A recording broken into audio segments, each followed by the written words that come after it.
Agad naman sumugod ang mga halimaw sa grupo ni Black Leopard na kanilang ikinabahala. At makikita din natin si Lee na tumalon at ito ang ginamit niyang pagkakataon para hindi madamay sa labanan. Ngunit nakita naman siya ni Black Leopard at ito'y nanggagalaiti at hindi niya ito hahayaang makalayo at sabay inilabas nito ang kanyang kapangyarihang apoy. At ilang segundo lang ay kanya na itong pinakawalan para salubungin ng halimaw. At nang malapit ng tumama ito ay makikita natin na unti-unting nabuber ang halimaw sa labis nitong init. Nasaksihan naman ito ng ating bida na bigla na lang nabura ang halimaw matapos itong tamaan ng apoy at isa pa ay dumiretso pa ito sa kanya. Ikinatuwa naman ito ni Lee dahil isang malaking hakbang ang ginawa ni Black Leopard. At agad niyang ginamit ang shadow transformation nito para baguhin ang kanyang dagger. Sa oras na ito ay naging giant hammer form at ito ang kanyang gagamitin para pang counter attack. Ngunit sinabihan naman niya si Black Leopard na pupunuin niya ang galit nito hanggang umabot sa sukdulan. At nang makalapit na ang apoy ay hindi na ito nag-atubiling atakihin ito at isang hampas ang ginawa nito. Subalit nang tinamaan niya ito ay kanyang napagtanto na isang malakas na puwersa ang pinakawalan ni Black Leopard. At wika pa nito sa kanyang sarili na ang mga pag-atake ng isang B-rank ay hindi dapat maliitin.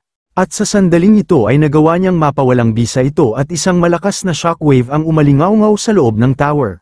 Sa paglapag naman ni Lee sa sahig ay labis naman itong nanghina sa nangyaring salpukan.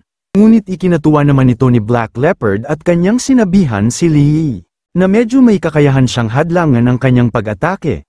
Ngunit ilang beses pa ba niya itong harangan sa kanyang kasalukuyang estado at sabay naglabas ito ng apoy sa kanyang palad. Subalit iginiit naman ng ating bida na hindi na mangyayari yun at sapat na ang isang beses. Ngumiti naman ito at sinabihan niya si Black Leopard na kung hindi siya naniniwala sa kanya ay tumingin ito sa kanyang paligid. Nanlaki na lang ang mata ni Black Leopard dahil naubos na ang kanyang mga tauhan at siya na lang ang natitira. At hindi nito namalayan dahil nakatuan ang kanyang atensyon kay Lee. Sa pagkakataong ito ay tumakbo na si Lee para tumakas at sarkastiko pa nitong ipinahayag kay Black Leopard na siya na ang baalang makipaglaban sa mga halimaw at aalis na siya. At sabay-sabay na rin na umatake ang mga halimaw kay Black Leopard. Sa pag-iwas naman ito ay hindi niya mapigilan pagmumurahin si Lee dahil naisahan na naman siya nito.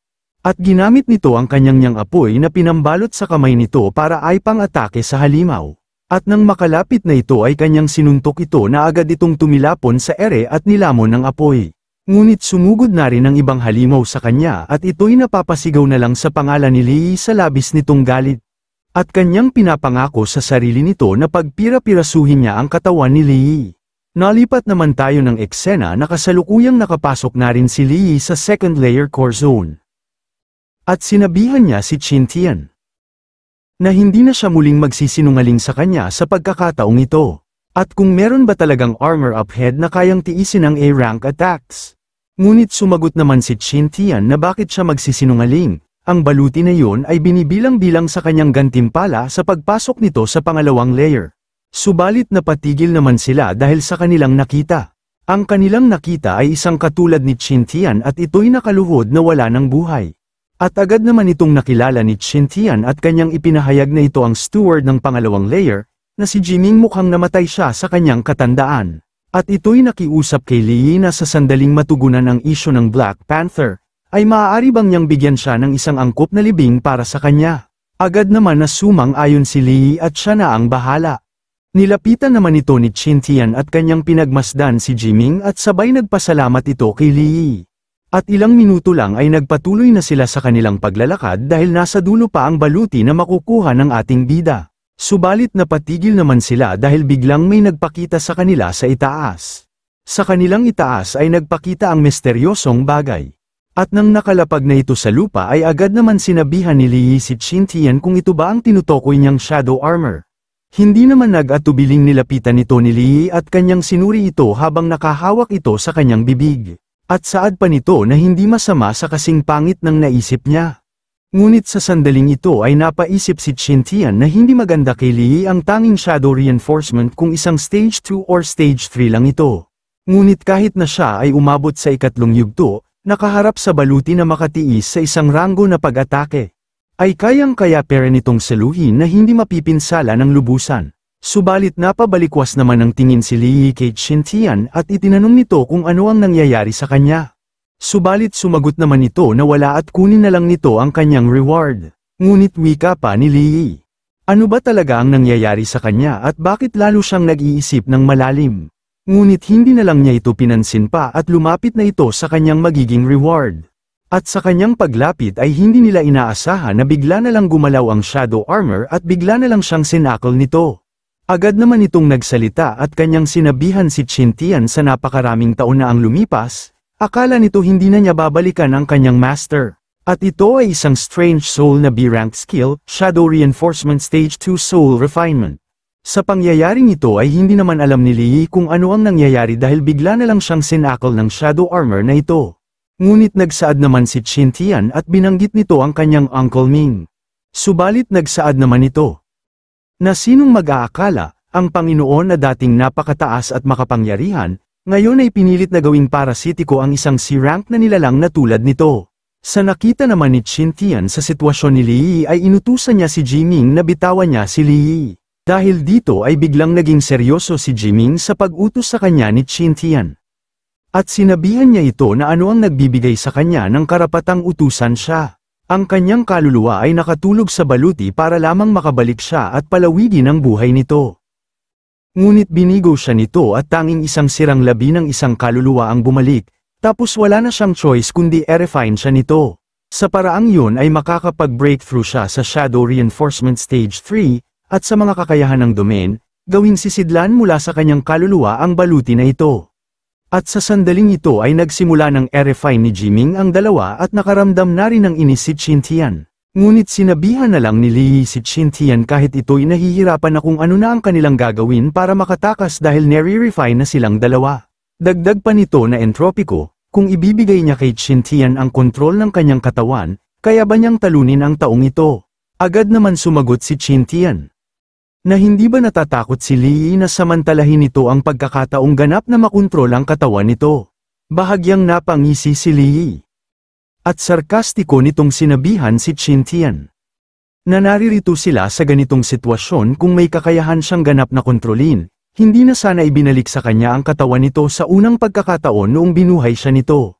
Dahil dito ay napaisip ng malalim si Chintian sa nais ni Lee para lang talunin nila si Jiming. Ilang segundo pa ay sinimulan na nga ni Chintian ang pagsanib sa katawan ni Lee para ito'y kontrolin. At makikita na rin natin ang pagbabago ng kulay ng mata ni Lee na nangangahulugan na ganap na itong makontrol ni Chintian. Sa oras na ito ay sumabog ang malakas na enerhiya sa katawan nito na sanhi ng pagkatilapon ni Jiming. Hindi naman natakot ito bagkus pinagtawanan pa nito ang ginawa ng dalawa, at kanyang sinabihan si Chintian na sa kanyang natitirang kaluluwa lamang, mayroon siya lamang lakas ng A-rank, kaya bakit gumawa ng walang kabuluhang pakikibaka? Ngunit ipinalanda naman ni Chintian na kahit A-rango lang siya, ay sapat na ito upang kalabanin ito. Ang entropiko estado ng parasitiko ang isang rank skill ay hindi maaaring ilagay sa parasitic state. Sa narinig naman ni Jinming at nakitang patlang ng anino ay nag-iba ang ekspresyon ng mukha nito. Ngunit ginamit naman ni Chintian ang Shadow Second Tier ang tinatawag na Shadow Domain. Sa ginawa naman ni Chintian ay napangiti naman si Jiming. At sinabi nito dahil isang second tier bluff lang ito. At hindi niya inaasahan na may hawak siyang nakalaan at hindi niya siya tinuruan kung paano gumamit ng mga kasanayan ng shadow ng lubusan. Subalit ginamit na rin ni Chintian ang Shadow Morph Infinite Sword Array. At lumitaw dito ang maraming espada na kayang salagin ang ilang bagay na kayang pigilan nito. Agad naman itong panang-atake ni Chintian. Subalit mabilis naman na naiwasan nito ni Jiming at sabay inilabas na rin ito ang kanyang espada para sumugod. At sarkastiko pa nitong sinabi na wala siyang pakialam kahit ano pa ang ipangatake nito sa kanya. Dahil hindi kayang i-handle ang katawan ng batang ito gamit ang pangatlong antas ng kasanayan. Ngunit nanatiling kalmado lang si Chintian.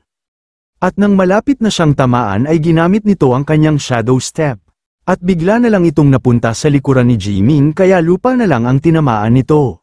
Naiinis naman na sinabi ni Jiming kung ano na naman ang ginamit niyang skill at bigla na lang itong naglalaho sa kanyang harapan. Habang nakatalikod ito ay ginamit ni Chintian ang pagkakataon para ito'y umatake.